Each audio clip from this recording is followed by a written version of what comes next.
Welcome to Interfaith Studies, Curricular Programs and Core Competencies.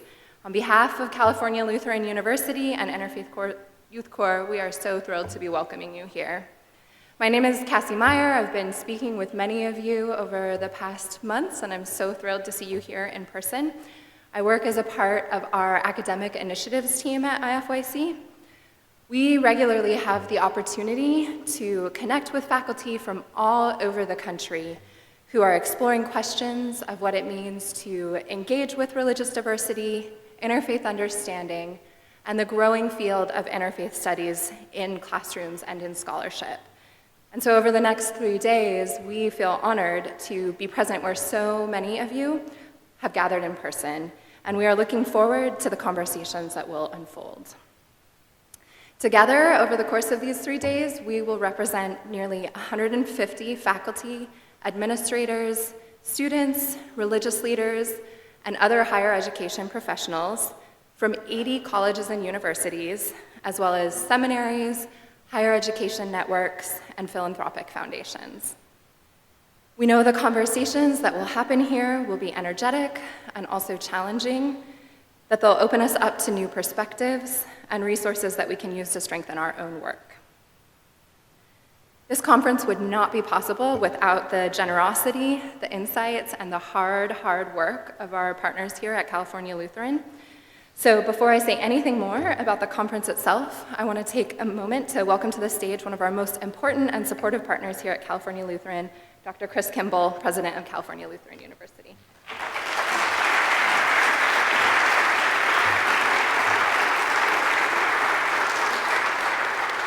Thanks, Cassie. It's a joy to welcome all of you here. I just am so impressed to have all of you here at what is such an important convening, and I'm grateful to IFYC and support from Teagle and to all the staff and faculty at Cal Lutheran who have made this day and these couple of days possible.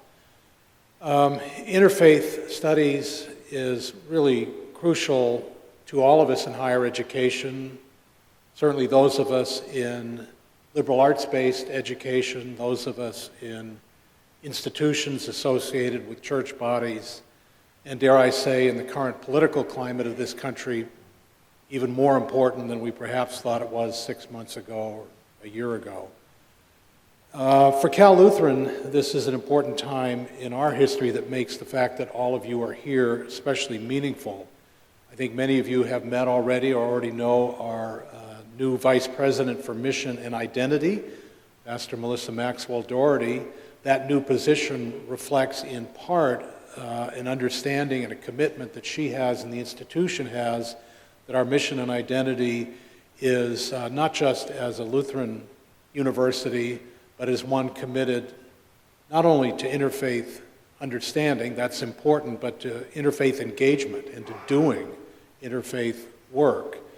And that's not easy. It's a challenge for all of us here. That's why we need Pastor Melissa and her colleagues like Colleen and Rahuldeep to lead us in that. Cal Lutheran, I think, is the only Lutheran college university that is a Hispanic serving institution, and we've been wrestling with what that means, to move beyond just enrolling Hispanics to actually serving them.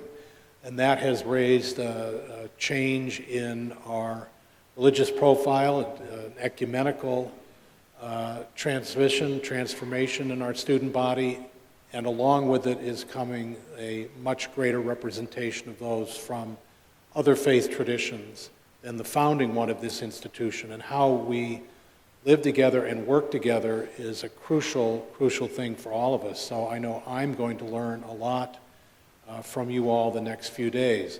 I also have to note that the importance of this meeting is reflected in some of the important people that are here. I look out and notice that my predecessor, Dr. Luther Lutke, is here. Luther, welcome. I understand you want the office back. I do have the keys with me. And there are also several members of the Cal Lutheran Board of Regents that are present with us, and representatives from our seminary in Berkeley, PLTS, and from the Graduate Theological Union, of which it is a member. And just like the university here in its undergraduate and graduate expressions, but also in our seminary expression, is committed to interfaith work and engagement. And so the presence of those people here, along with the rest of you, really speaks to what meaning is going to be made here over the next few days. And while developing, elaborating, and enhancing interfaith studies is surely a charge for faculty, and that's why so many of you are here, I want to commend Colleen Wyndham Hughes for starting where it should begin, with students and the voices of students, or people who are very recently students, because in the end, that is what education is in service of. So as we start today, a special thanks to Colleen and the panel that's going to kick us off in just the right way, hearing student voices about interfaith studies. So welcome to Cal Lutheran, particularly all of you who are here for the first time. I will apologize for the weather. It's normally warmer and sunnier than this, but no matter what it's like outside, we're delighted to have you here, and thank you for your participation in this very important series of days. Thank you.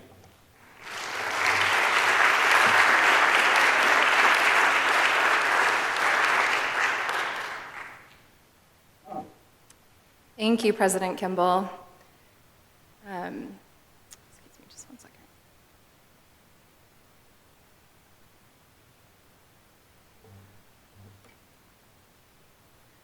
As many of you know, this conference is the capstone of a 3-year project generously funded by the Teagle Foundation to explore the possibility of institutionalizing interfaith studies within college and university curriculum. The Teagle Foundation works to support and strengthen liberal arts education, seeing the liberal arts as fundamental to meaningful work, effective citizenship, and a fulfilling life. And we are thankful that they increasingly understand interfaith studies to be an integral part of that work. The Teagle Foundation's support of IFYC has allowed us not only to host 2 convenings focused on interfaith studies, but also to give grants to 17 campuses developing course sequences, such as minors, majors, concentrations, or certificate programs in interfaith and interreligious studies. Throughout the conference, we'll be showcasing the excellent work of our grantees through our plenary and breakout sessions. We are also thankful for the opportunity through the Teagle Foundation to provide a second round of grants focusing on developing interfaith studies curriculum with a pre-professional emphasis. You can learn more about those grants in the sessions we are offering on Monday and Tuesday mornings. In addition to the work of the grantees, we know that many of you are also doing exceptional work on your campuses. And so we hope that this conference is an opportunity for each of you to showcase your own work, to find thought partners to help you wrestle with your questions, and to uncover new ways to think about interfaith topics. So I want to briefly highlight moments in the conference that I hope will allow for and contribute to that kind of sharing. Our plenary sessions, which we will shift to momentarily, will feature the work and scholarship of many of our grantees, leading scholars in this emerging field, student voices, and other higher education leaders, so that as a group, we can explore some of the questions facing this field together. You will also have several opportunities to attend breakout sessions, which will allow a chance to explore in depth a particular aspect of interfaith studies, such as program models, new pedagogies and teaching methodologies, as well as the animating questions that are driving this work. These sessions are meant to be interactive and recognize the expertise of all who are gathered here. While they will feature formal presentations, they'll also allow ample time for facilitated discussion. On Monday evening, you'll have the opportunity to participate in what we are calling an unconference. The goal of this time is to provide an informal space to discuss topics or questions related to interfaith studies that you would like to explore more deeply. It might be a question that's come up in one of the sessions that you want to dig into more, or something that you feel like we haven't touched on and that we ought to. So between now and lunch tomorrow, we'll ask you to submit ideas, questions, and topics for the unconference. There should be little slips of paper that you can write your topics on and put them on the table out in the lobby, and we'll be moving the box that we're collecting those in around when we're in different locations throughout the conference, or you can just give them to an IFYC staff person. We'll be collecting those ideas, using them to identify key themes that are percolating for people, and then have an unfacilitated conversation around those different topics on Monday evening. If there's a session that you've missed, we will be posting notes of all the plenary and breakout sessions online, in the Google Groups and folders that we created for the conference. You should have received information about that in your email, and there's also the URL in your folders.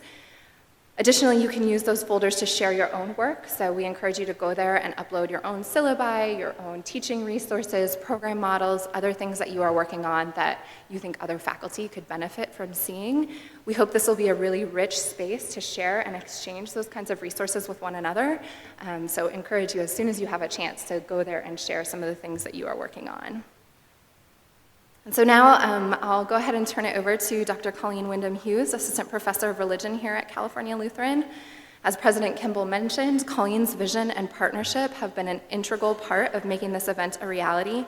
And from the beginning, she has emphasized that if interfaith and interreligious studies is at least in part about equipping students with knowledge and skills to constructively navigate religious diversity, then we need to be hearing directly from students and alumni about engaging these questions in the classroom, on their campuses, and in their careers. So we are thrilled to be opening our conference by allowing ourselves to ask exactly those questions and by hearing directly from several student leaders about their experiences exploring interfaith in their classrooms. They will introduce themselves as a part of their comments, so at this point I will just invite Colleen, Shireen, Mariella, Molly, and Robin to the stage.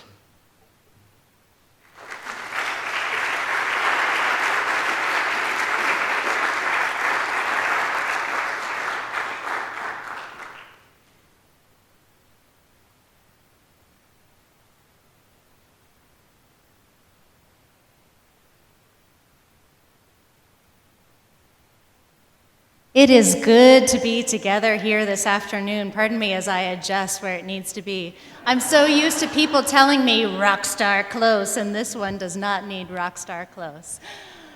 My name is Colleen Wyndham-Hughes. I'm a professor here at California Lutheran University. We have been waiting for you and planning for you, and we're delighted that you're here. I want to emphasize a comment that our president, Chris Kimball, and Cassie have already made, and that is that it's hugely significant that we begin this conference with student voices. Having student panels has been a feature of many conferences, and I know many of us have had to organize such things for our regents, our trustees, and other kinds of events. And as a person who has often organized these, they are buried after people have sat through many reports, sometimes when they're in a coma after a meal. And friends, we're starting with student voices, because if they don't come out with the skills and the knowledge and the competencies to navigate this world in their jobs, their neighborhoods, their families, in our world, then we're not doing our work right. And as you'll hear in just a minute, we are doing our work right, at least in part, because the stories you'll hear are from people who are already leading. And many of the opportunities that they've had to lead have been a direct result of the work Interfaith Youth Corps is doing to build a national movement to make interfaith cooperation a social norm in a generation. Do you all know that by heart, that mission?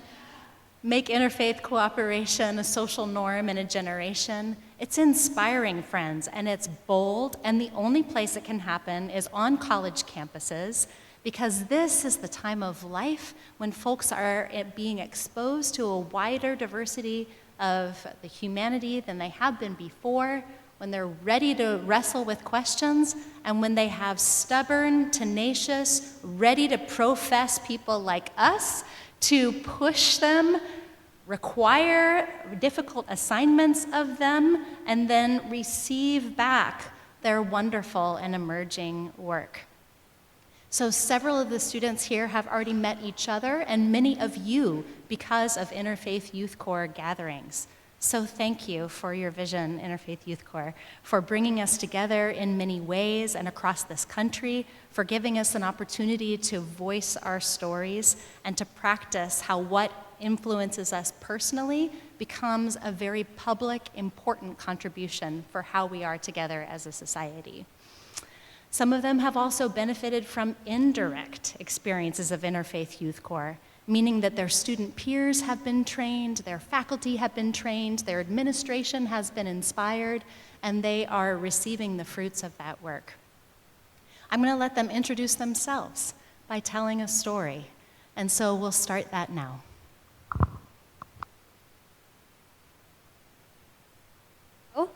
My name is Mariela Martinez. I am a political science major at the University of La Verne. University of La Verne is known for being a Hispanic serving institute, so it was always one of my choices to come and become familiar with the community around La Verne. And it was, having come to La Verne, I didn't know that it was before a religious school, and me myself being atheist, once finding this out, was very afraid that I would be indoctrinated into religion and that I would have to switch sides. However, taking my first class, for a freshman, we have a program called Flex. And through this program, we are asked to take 4 classes to kind of get us introduced into college. And one of the classes that I took was Intro to Religion with Dr. Wagner. It was an amazing class, but one of the requirements that we had was to go on sojourns, or religious visits or philosophical visits to community centers around our university to kind of become familiar with what these communities, their beliefs, and their traditions were. As someone who was and is atheist, and this is a very strong part of my identity, I was very much afraid of going to these religious centers and finding out that, or being told that my worldview was unacceptable and that I would have to change. However, my first place of visit was a Hindu temple in Casablanca, in Calabasas. And having gone here, I was once getting there, I was very afraid, because if you've ever gone to this beautiful Hindu temple, it is beautiful, huge, and golden, and has idols all around it. And coming from a Catholic background, usually when I see a lot of idols or figures, I become afraid, because this resonates to me as a place and a site of high religious power. So once coming in, I was wary, I was afraid of what this might look like, but having interacted with the people there, the community, the values, I realized that we had a lot of common ground. Even though I still recognize as atheist, I realized a lot of the beliefs that Hindu individuals hold for themselves are very similar to ones I hold for myself. And realizing this at a place of religious worship resonated a lot with me to what interfaith cooperation looked like. Because realizing this, I realized that even though I don't have a religious background, I still have a lot of personal worldviews that I share in common with individuals, regardless of their own personal views. Thank you. Hello, my name is Molly Sullivan. I'm a student at California State University, Chico. I'm studying English, journalism, and religious studies. And my story is one I experienced last November when I went to a Sikh festival in Yuba City with a few of my peers and a professor. We went just for something to do on the weekend. We were religious studies students, and it was a wonderful opportunity to interact with people that we study. And I had never had an immersion experience quite like this one. We did everything the way the people who were there to worship did it. We participated, we talked to them, and we were in conspicuous college student garb. So one gentleman came over and talked to us and asked us if we understood what was going on, and not particularly. And he then stood with us for over an hour, and it was cold, it was kind of raining, and explained everything that was going on in the procession and the parade that was happening before us, explaining exactly what they were saying when they were reading from the Guru Granth Sahib. And it lended the context that I hadn't gotten in the classroom. I'd studied religion for a long time, but this put the human face to it that I needed. And shortly after that, I started writing for my student newspaper. I'm a journalism major, as I mentioned. And my first story was an interfaith story about a letter that an interfaith council had written to urge people to extend a hand of friendship to the Muslim community. And the letter had pretty much gone unnoticed. Nobody paid attention to it. Nobody talked about it. And I was writing about this silence that proceeded after this letter. And I think if I had not had that immersion experience before I wrote this story, I would have just treated it like a dry current event and not the human plea that it was. So that's my interfaith story that's become relevant to my function as an interfaith journalist.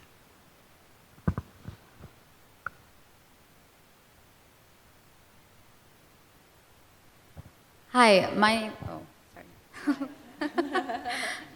Hello, my name is Shireen Ismail, and I graduated from California Lutheran University in August of 2015. And I studied biochemistry and art, and I minored in religion while I was here.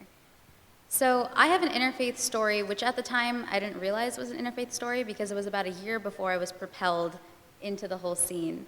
And this September of 2012, which was my sophomore year, I met someone who is now a very dear friend to me, and her name is Brooke, and we became very close friends very quickly. And it was very important for her that I meet her boyfriend. And her boyfriend at the time was really interested in going to Six Flags, so we all went to Six Flags, and we had a really great day talking about music, various things. We ended up going into religion. He's Catholic, I'm Muslim. We discussed our concept of, or how our faith describes the devil. We talked about various things. We had a great day. We went home, and I thought that I made 2 really great new friends. It wasn't until 2 weeks later that Brooke accompanied me on a car ride, and she told me what an impact this Six Flags outing was to her and her boyfriend at the time. That was his and her first encounter, or his first encounter with a Muslim. Previous to that trip, he had a lot of very negative connotations of Muslims based on what he heard in the media, also his family, and was really not looking forward to going and meeting me at all. And I was so shocked to hear this because we had such a great time, and I didn't realize that I was making this kind of change and impact on his worldview, or an impact on how he saw Muslims, but that is in fact what I was doing. And meanwhile, I was like going on rides and like not even really thinking about it. But I didn't realize until 2 weeks later that this was actually a turning point. And my friend Brooke went on to tell me that, you know, this completely changed how she felt about Muslims, how my interaction, that personal connection she had with me, put a face to the entire religious group, and she could identify with me, and we spoke even more. Our friendship grew, and she ended up helping me start a Muslim student association here at Cal Lutheran. So I use the story of an example of how just one encounter, one great day, can change your worldview, just simply having that personal connection with someone in that particular group or particular religious affiliation. Hi everyone, my name is Robin Adams, and I am a senior religion student at Concordia College in Moorhead, Minnesota, and I'm an atheist. And to introduce myself to you today, I want to tell you the story of why I do interfaith work, or at least one of the stories of why I do interfaith work. After my second year of college, I got an internship working for the Council on American Islamic Relations in Washington, D.C. And while I was there, I got to meet some wonderful people, some wonderful Muslim colleagues. I was there during the month of Ramadan, so for the first time I got to experience what an iftar is like. I was invited to celebrate Eid with some of my new friends, and it was a really, really great experience. But at the same time, I saw a lot of hatred, a lot of discrimination. I worked in the department to monitor and combat Islamophobia. So every day I would go to work and I would read news stories and I would investigate the multi-million-dollar industry that is Islamophobia in the US. And I would also see my fellow interns open piles of hate mail every day and have to see a lot of the threats that my coworkers were receiving.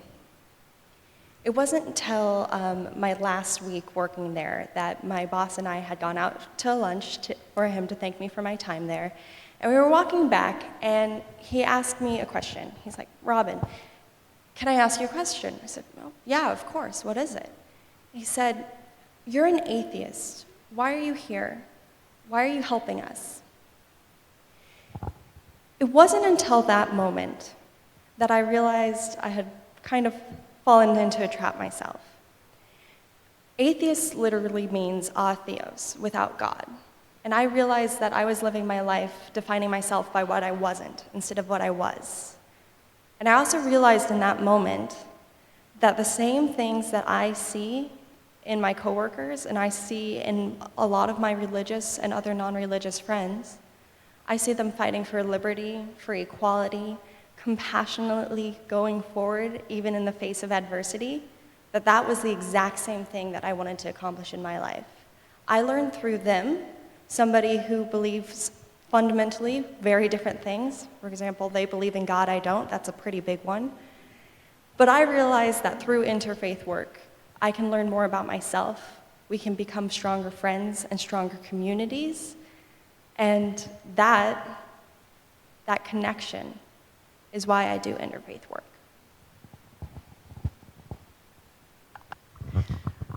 So we've met all of our panelists now, Mariella and Molly and Shireen and Robin, and I hope that you'll become fast friends with them. I also want to encourage you to listen to them and let things percolate down for you.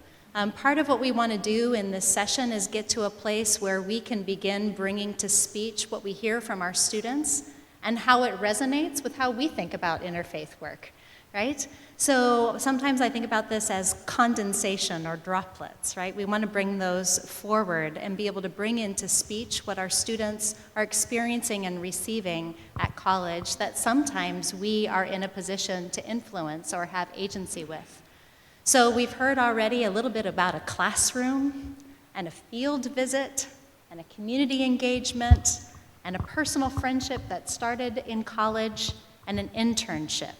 These are all ways that colleges and universities influence our students. But I'm going to give you some good take-home notes for your senior administration, just in case they are expecting a report from you, and let you know that one of the things our students most wanted to talk about is how their work in interfaith influences how they think about their dream job or their first job after graduation. All of them want to talk about this. So I'm going to open up the discussion. I'm going to call on Molly first, and then others can chime in. And the way we're going to do things, we are already enjoying talking to each other. So please forgive us if sometimes somebody overlaps on something else, because we've already been doing that, right? But we will also remember to reorient our conversation back to you, to refresh a question, and then ultimately to start opening it to your questions too. So I'm going to ask them about that dream job or first job after graduation.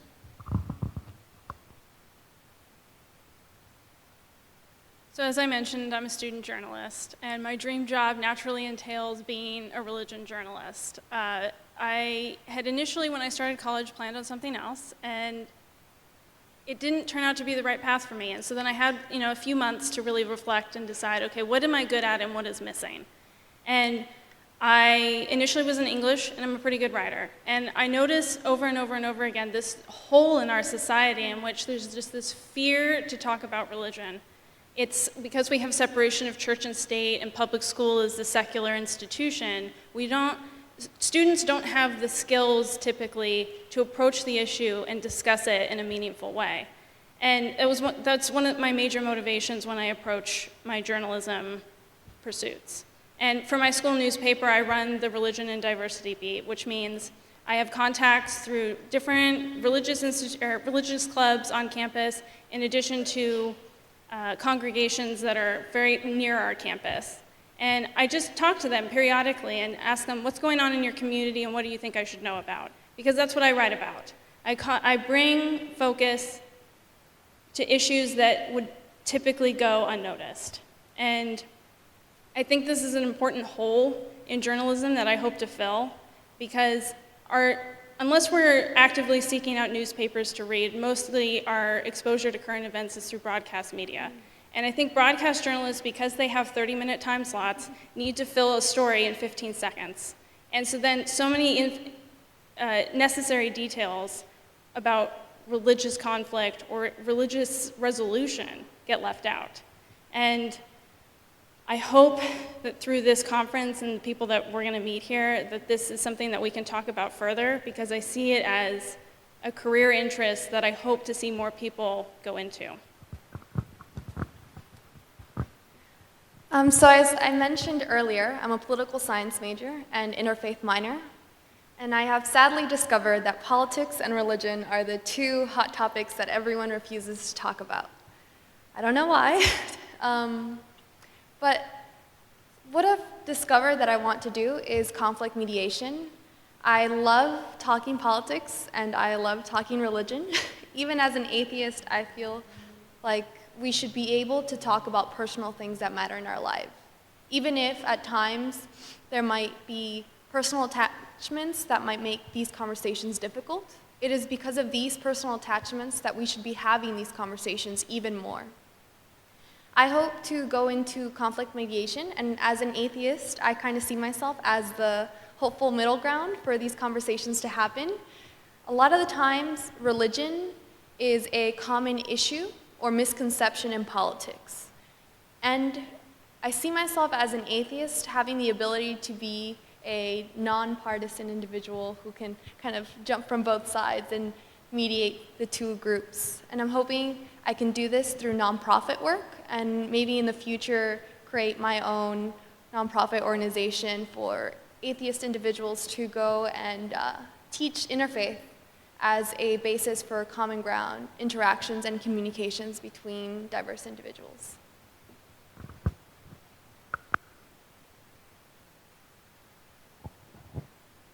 So my dream job was to become a family practice physician. And in my experience with Interfaith Allies at CLU and my leadership position at CLU, I've developed skills that help me be an advocate for interfaith cooperation, and I really want to use those skills, and I feel like it's necessary to use those skills in being an advocate for my future patients. The interpersonal relationship skills, the communication skills, the storytelling skills are all really important when understanding someone's story, and I feel like I can best treat, or I will be able to best treat patients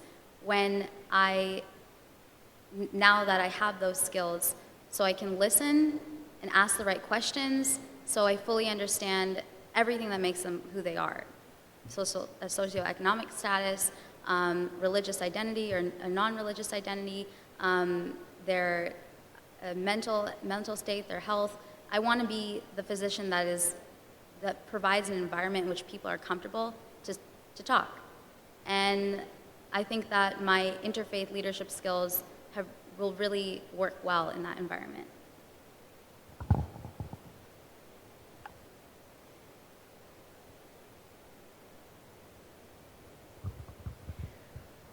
My dream job is to someday actually be a professor of interfaith studies and religion, like many of you in the audience. However, I realize that the reason I want to do this is actually a lot due to my own experience studying interfaith. One of the main things that I think has really made me want to be a teacher and want to be a guide to help other people's learning in my life is the amount of learning I had to do to unlearn, if you will, a lot of the negative stereotypes I had. When I came into college, I knew exactly what Muslims were. I knew exactly what the one Christianity was like. Turns out I was really wrong. But through that experience and through unlearning those stereotypes and those biases, I have learned so much more about the world and my place in it. And I've also seen my classmates and my friends go through the same. And I think that is really what I want to hone into. I really want to be able to be that guide in that process of learning so I can help teach the very things that I have been learning and hope to continue to learn for the rest of my life. All right, did you get some good notes? We know that so many transformations happen during the time of the undergraduate degree in what students learn and in how they interact with one another. One of our alumni from Cal Lutheran, who was not able to be here this weekend, sent me an email saying that her fondest memories are about what happened within her, right? So watching her own heart transform and watching how the people around her transformed by what they learned and what they engaged in. So I want to follow up this question about dream job or job after college with a question about the classes that you've been in, right? So what are some of those readings that have really resonated with you? What terms do you find yourself using to talk about interfaith? And or what are your favorite pedagogies that you have really enjoyed about how your professors taught you and what you yearn for more? And we'll start with Robin.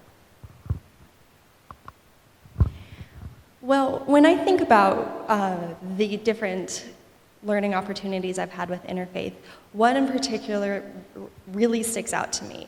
And that actually happened during the core to our new Interfaith Studies minor, a class called Faith and Dialogue. This class was pretty atypical, pretty unusual for a college class in that I think my professor may have written on the board once, maybe twice during the entire semester, and we definitely didn't have any exams or anything like that. Instead, the class focused on a pedagogy of experiential learning and interactions that students could bring into their own lives, their own focuses, and their own majors. So one day in this class, we had a Muslim community member come into our class. Her name is Fazia. And Fazia told us about what living as a Muslim meant to her. She told us how she one day hopes to go on to the Hajj with her son. She taught us what her family does during Ramadan and how they celebrate Eid. She taught us the reasons why she prays and what prayer meant to her. And this really had an impact on our students, even into their future and what they did. So much impact that, in fact, when an Islamophobic speaker came to the town an hour north of us, the students went up, drove up, and held signs of peace to counter the signs of hate.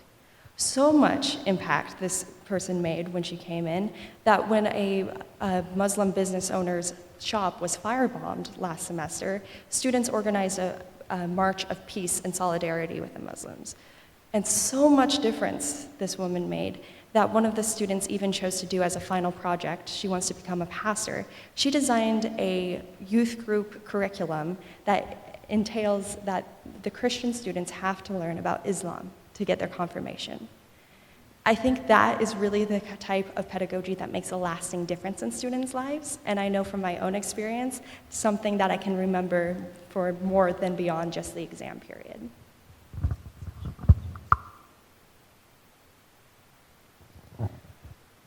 So in taking Religion in Public Life, a course taught by Dr. Wyndham Hughes at Cal Lutheran, I was able to approach my reasons for being involved with Interfaith and my way in which I can connect with people around Interfaith in a different way.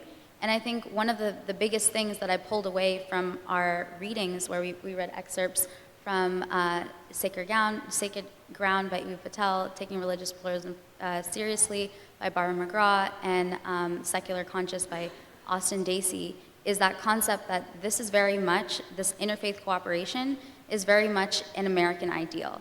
And through those readings, I had the vocabulary to kind of talk about interfaith cooperation from the perspective of this land, which is America, was founded on an ideal where people of different backgrounds can come together and talk about be free to be who they are, essentially. And it was interesting how in being in that class and talking about the various ways that religion is very much a part of who someone is, and it can't be removed from the equation, and it only benefits the public square, it only benefits our social discourse when we have religion being something that's discussed. And I was able to approach people from that angle of it being an American value.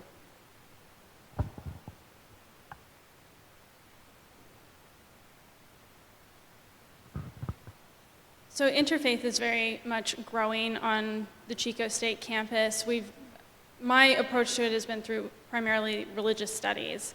And the two religious studies courses that have influenced my desire to undertake interfaith work. I'm going to start at the beginning and at the end. And the beginning is my Christianity class that I took with Dr. Kate McCarthy, who is here. And that was my first ever exposure to religion in the classroom and then religion in life. That wasn't just a participant experience. And we did an ethnography project in that class, and my group did a congregation that was right next door to our campus. And that was my first really experience understanding religion from both sides of the aisle, right? As someone who studies it and then somebody who wants to participate. And I was totally shocked by the reception that I got. When I went in there, I kind of expected to just be like the outsider that stands on the edge of the room and everybody kind of looks like, who is that person that we've never seen before who's here? But it was welcoming, and it was inviting, and they were very willing to engage in conversation. And that willingness to engage in conversation, I think, is the crux of this field or this discipline. And to follow that up, my last class, the one I'm taking right now, is Theories and Criticisms in Religion, in which we're unpacking what religion means in society, not just the word, but the practice. And we've been reading Marx and Freud. We just moved on to Weber. And I know this can kind of seem daunting for students, these huge names, to try and unpack their texts and understand what they're trying to say about religion, but I think it is really necessary, to approach this discipline with a full mind, if that makes sense, like a full consciousness of what religion means from the hostile perspective, which I think Marx, I think it would be fair to venture that Marx is very hostile towards religion, and then the more inquisitive side of it. I think Weber and Freud and Durkheim are all very inquisitive into what religion means. So those are the two classes that have been most influential in motivating me to undertake Interfaith.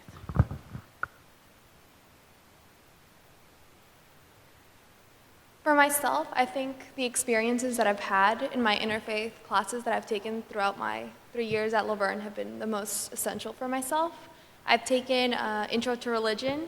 I've also taken World Religions East, and currently I'm taking Religion, Science, and Consciousness. These all have been amazing classes, but one of the most fruitful experiences that I've had through all of them is the interactions that they all encourage students to take to interact with people from different philosophical and religious backgrounds. So for the Intro to Religion class, we have a sojourn that we are asked to take part in, to actually go to a religious or philosophical site and engage these communities. And having that one-on-one personal experience really puts a face to the culture that you're learning about. And having that interaction, I think, is one of the most valuable things that I took from that. And all of the classes have that common thread that they run with. The World Religions East also had a visit that they asked for all the students to go on, and Science, Religion, and Consciousness, we have weekly meditation sessions during the class where we do different traditional meditation sessions from different diverse backgrounds and cultures. So those were the most meaningful, and throughout all of them, I've been able to interact and learn about these powerful philosophical worldviews that resonate a lot with my own personal worldviews. And having that connection and that personal experience with them has made me understand my own personal worldviews even more, and even, dare I say, become even more atheist, not because I'm looking at these worldviews as oppositions or bad things, but I'm becoming more confirmed and confident in my perspective, but also in others, and much more respectful and acknowledging of their own. Those things often go together, don't they? Being more open and respectful of others and becoming more confident in your own voice. I'd like to ask you to give us just a little snapshot of what interfaith looks like on your campus. And then we're going to go into some of our closing questions for us. And just because we're closing the questions for us, it means that you're going to have an opportunity. So I'm going to ask them about 2 or 3 more questions, and then we'll open it to your questions. So the question now is just a snapshot of what Interfaith looks like on your campus.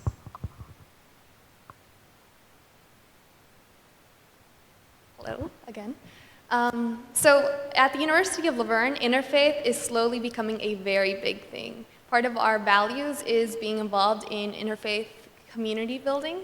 So we've also just recently started an Interfaith minor on campus. And before I came to the University of Laverne, I think a lot of the times what Interfaith looked like on campus was pluralism between different faiths. And it wasn't till an amazing individual, Tahil Sharma, he is an amazing Sikh and religious person who introduced me to Interfaith and actually encouraged me to start an on-campus club for atheists called Secular Student Alliance.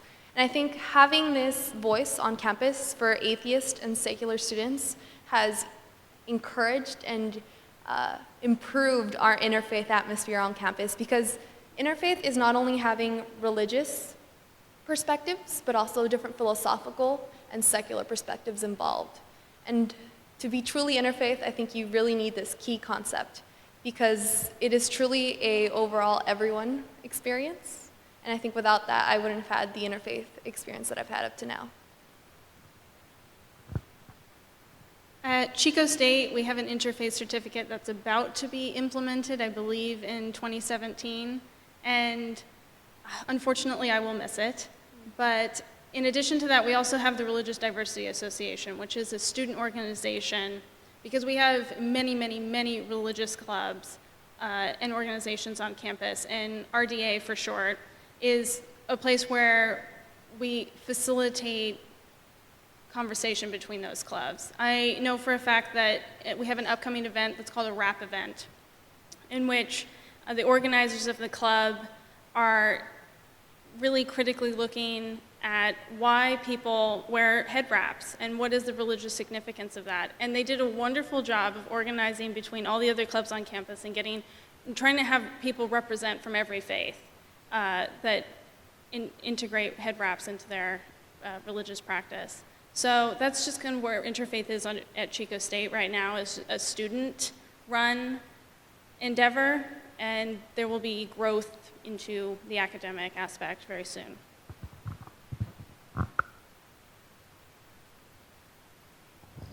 So a really quick snapshot as to how Interfaith Allies has grown at CLU is Interfaith is everywhere, which is so awesome. It started off sort of a group of faculty, students, and staff kind of figuring out how to launch their first Better Together campaign about 3 years ago. And now there's interfaith learning and interfaith cooperation going on at all levels of campus, on either like outdoors in every Friday on the Spine, or interfaith events, or come together now dinners here in the chapel.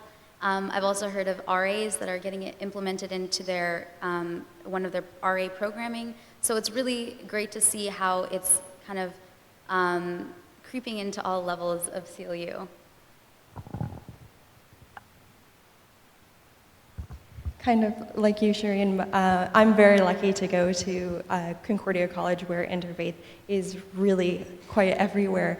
Not only are students very involved and have a very successful Better Together Club in affiliation-ish with Interfaith Youth Corps, but they also do trainings in residence life, admissions, advancement. Interfaith is part of the President's strategic plan. We've just implemented a new Interfaith Studies minor, and we even crafted a statement that went through both faculty and student senate unanimously to explain why, as a Lutheran school, we do interfaith work. So that was a written statement. So yes, like CLU, interfaith is everywhere on Concordia's campus. I'm going to piggyback on some of those last comments to say that one of the questions that energized us in our conversation is, what could or should universities do and commit to with regard to interfaith? both cooperation and study, or either cooperation and study. What could or should universities do?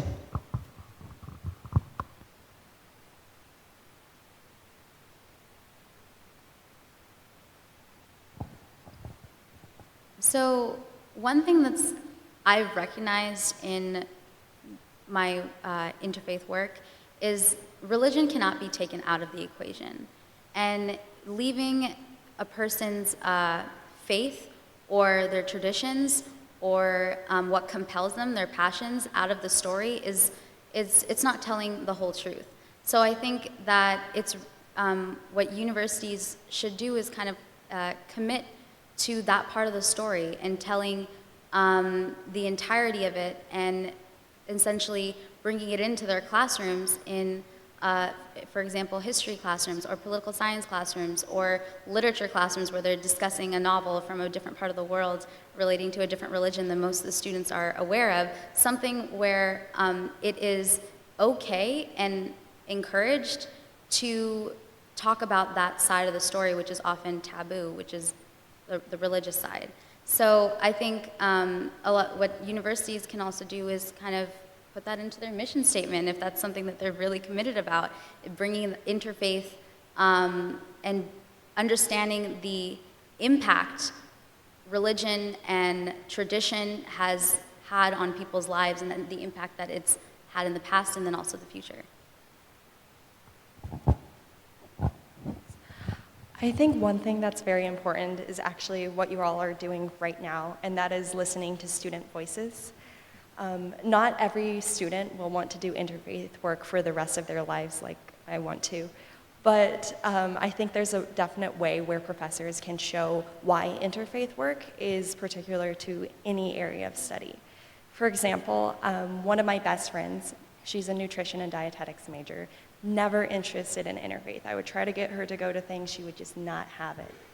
Until 2 years in, we had a event about different food practices and food restrictions in different religions. And she came to it immediately, and she was really excited about it. And now, as we look forward to graduation, she told me that that's a skill set, and that's something she's going to use in her future career. So making sure that you're listening to student voices and that you're making interfaith accessible to different majors and different areas of focus is something really important.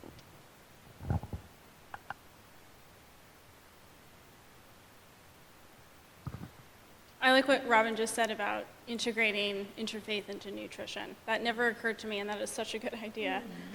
At Chico State, a student can absolutely avoid taking a religious studies class if they want to. They can go through their entire time at Chico State, their undergraduate education, and never even touch religion.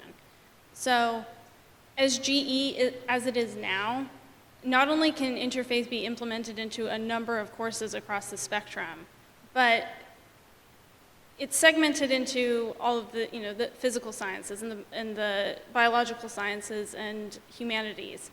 I'm kind of at a loss for why religion doesn't have a category of its own, because it influences so many aspects of society and culture and human identity. So one thing I would like to see is just a specific core class that's implemented, maybe not even for freshmen, and maybe even just a capstone class. I don't know. There's so many opportunities that could be explored there for people to really just immerse themselves in religious studies and faith experiences.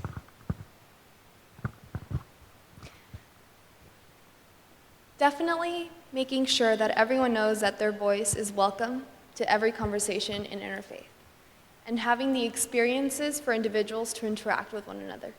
At Laverne, one of the things that we do is we have a mandatory community service day for all freshmen. This is a wonderful experience because some of the locations that they go to are religious or community places that they usually just wouldn't go to. And having this beginning interaction at the start of their college experience where they get to be involved in interfaith work directly really familiarizes them with what the rest of their 4 years at college will look like. We also have a flex program at Laverne where they are asked to take 3 classes. And one of these classes can be an intro to religion class, could also be other intros to different faiths or even anthropology, different topics. But taking these classes really introduces them to different community topics that they might not be familiar with or that they might not voluntarily choose to take if they had a choice. Also, for our sophomores, we just this year integrated a SOLVE program, and as part of the SOLVE program, it's a 2-credit class that is slowly becoming mandatory for all sophomores to take. Throughout this class, they have different weekly meetings, and in these weekly meetings, they touch on different topics. And one of the topics that we actually presented on last semester was interfaith work. And as part of that, we directly introduced them to what interfaith work looked like on campus and how they themselves could become interfaith leaders throughout their communities and in their personal life. Some of the exercises that they went through were personal interactions with having interfaith conversations, how these topics might come to be, because a lot of the times when you talk about interfaith work, it's this big idea that you kind of talk about, and it's not until you actually become face-to-face trying to have an interfaith conversation that you realize how human it can actually be, that it's not this whole model that you need to plot out. It could just be one-on-one conversation between two people that's very genuine. So as we get ready to open it up to your questions, I'm going to ask you to have one of those one-on-one conversations with each other, with somebody near you. And what I want you to share is your favorite thing you've heard from a student voice so far this afternoon. And the Interfaith Youth Corps staff are, even as we speak, coming down with their microphones ready to receive your questions, but I'm not going to let you out of that one-on-one. So please turn to somebody near you and say what your favorite thing from a student voice is, or what question you might have for our students up here. Go.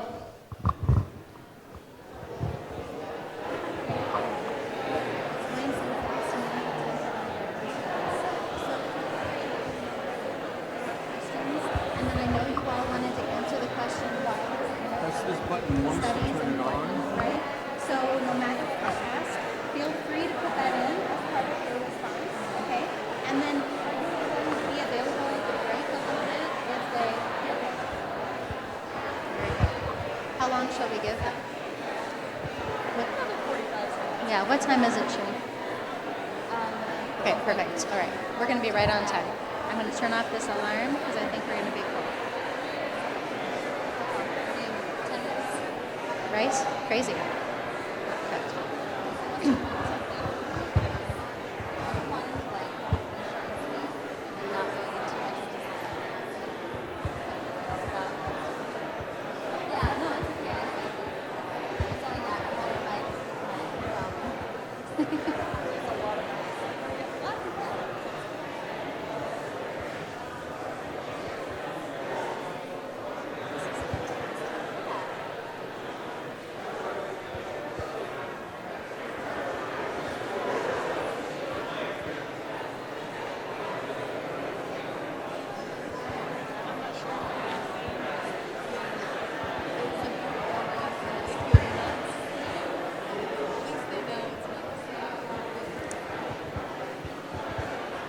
Well, it sounds like you found some things to talk about, which is fantastic.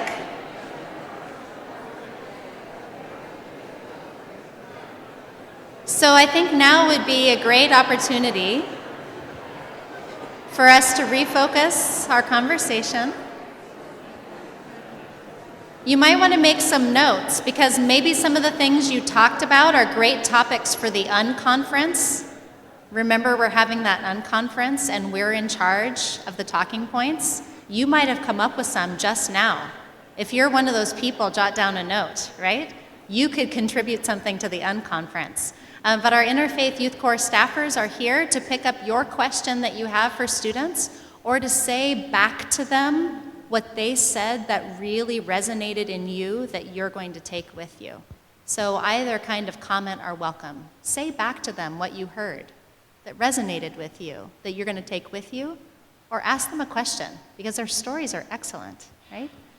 I had a colleague share with me a quote recently that good leaders don't create followers, they create other leaders. And that's what I see us trying to do in many different ways on our campuses. Would you just raise your hand if you've got something you'd like to say? Here comes a microphone for you.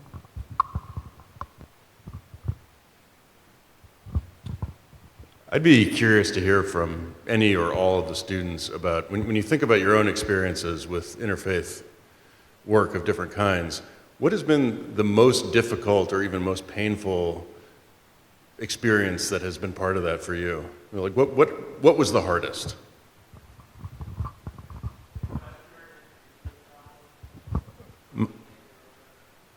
Hi, I'm Nathan Ryan. I teach at Ursinus College, little place, Pennsylvania.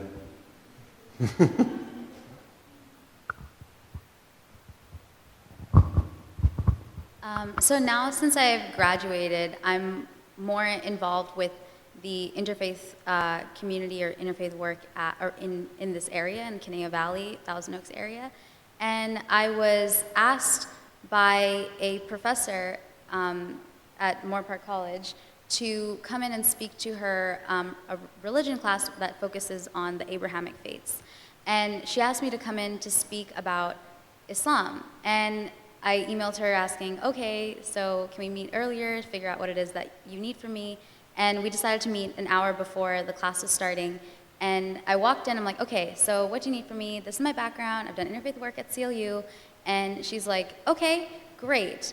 I would like you to dispel all stereotypes of Muslims because I feel like it's a major problem here at Moore Park College, and I think that a Muslim speaker would be great. And I was like, okay, I have 15 minutes before this class starts, trying to brush up on everything Muslim and represent my entire faith in front of 20-some students. And so I think the biggest thing that I've learned from Interfaith Youth Corps is that no person can be a representative of an entire group of people, especially a group as large as the entire Muslim population. And I've made sure that I haven't done that with someone else, but when I am asked to do that, I always try my best to preface it with, well, when I got up to speak to that entire class, I said, hey, I'm speaking as a real-life Muslim. I can't speak about all of this of Muslims. I don't have a graduate degree or undergraduate degree in Islamic studies, but here we go. And I did the best that I could, and there were a lot of really kind of hard-hitting questions that people had, but that I say was the most difficult thing for me it was kind of difficult, but I used the skills that I've learned in my training to kind of bring everything back to my perspective. Thank you for that wonderful question. My freshman year, I started becoming involved just barely in interfaith by attending an interfaith conference that we hosted at Laverne.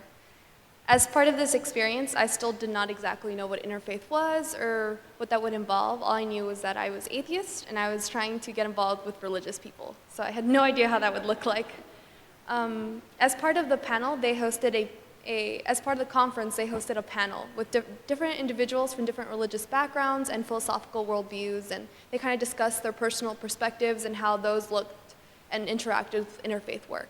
As part of the closing questions, I asked the panel what they would advise me to do as an atheist who was interested in getting involved with interfaith work. And this amazing woman who was Christian spoke up, and after I had explained my worldview and my perspective and how I hoped to be involved with interfaith work on campus, she explained to me that she herself could see that I was deeply religious and that I would one day come to believe in God because she saw that I was a wonderful, good individual that was just temporarily confused but would one day rediscover and welcome God into my life again. So this was most likely the most difficult moment in my interfaith work. However, looking back on it, I am extremely thankful for her comment because being introduced to interfaith work through that conversation, I think, has been meaningful because it's definitely, I want to say that this is a single moment and that conversation or a conversation like that hasn't happened since, but it has. And it's actually very common, especially as an atheist. I get that question a lot. But I know that her comment didn't come out of animosity or hate towards me. She saw me as a good individual, and in her books, that meant that I believed in God. And I can respect that, and I can even appreciate that, because in her perspective, that was a compliment she was granting me. I realize that now.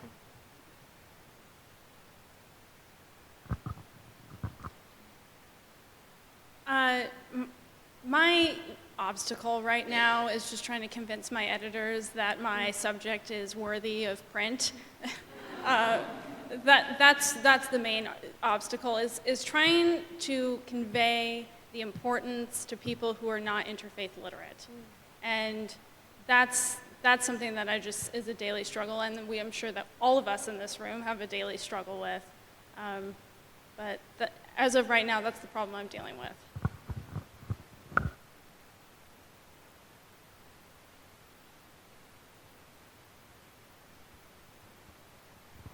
Hi, sorry.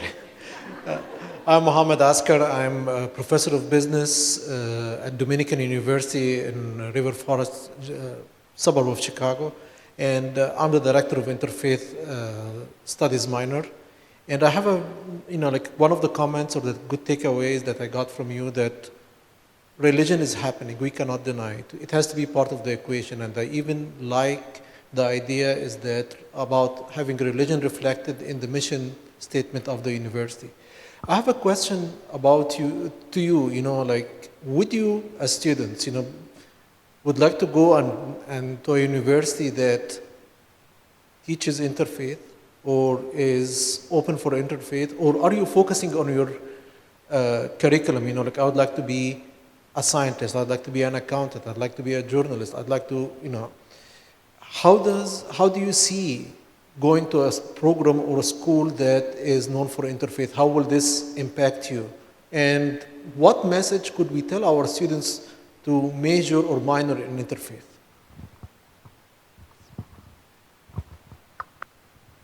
Thank you for that. I want to answer this question because I actually came in as a business major.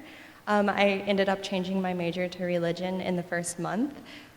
So that part didn't really stay. But I think one of the things I've really learned through studying interfaith is how much the world really needs students, really needs graduates that know how to talk about interfaith and have those skills and that literacy to do that. I know every day I see in the news cases of mosques being vandalized, people being murdered or shot because of their religion, business owners firing bunch of people because of their religion. Even after the Charlie Hebdo shootings, one of my Muslim friends said she was afraid to send her students to school because she was afraid that they would be treated in a violent manner because of their religion. And that's not okay to me. I am not okay with that in my community, in my country, and quite frankly, it scares me. But what also scares me is the possibility that people can graduate college without having any interaction with interfaith at all, because that's not what we need, and quite frankly, that's not what the world needs. We need doctors who know not to prescribe heparin, a blood-thinning agent that contains pork products, to Muslims. We need business owners who know what to do when their employees ask to take a prayer break.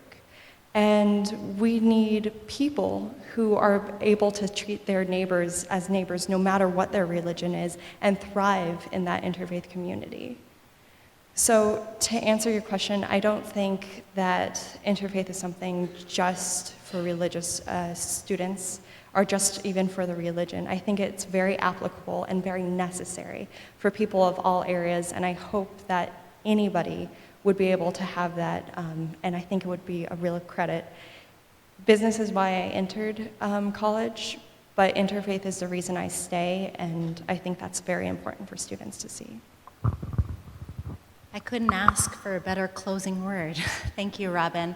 The reason I'm going to draw us to a close is because we promised a break. I'm a firm believer that you don't take back promises of breaks.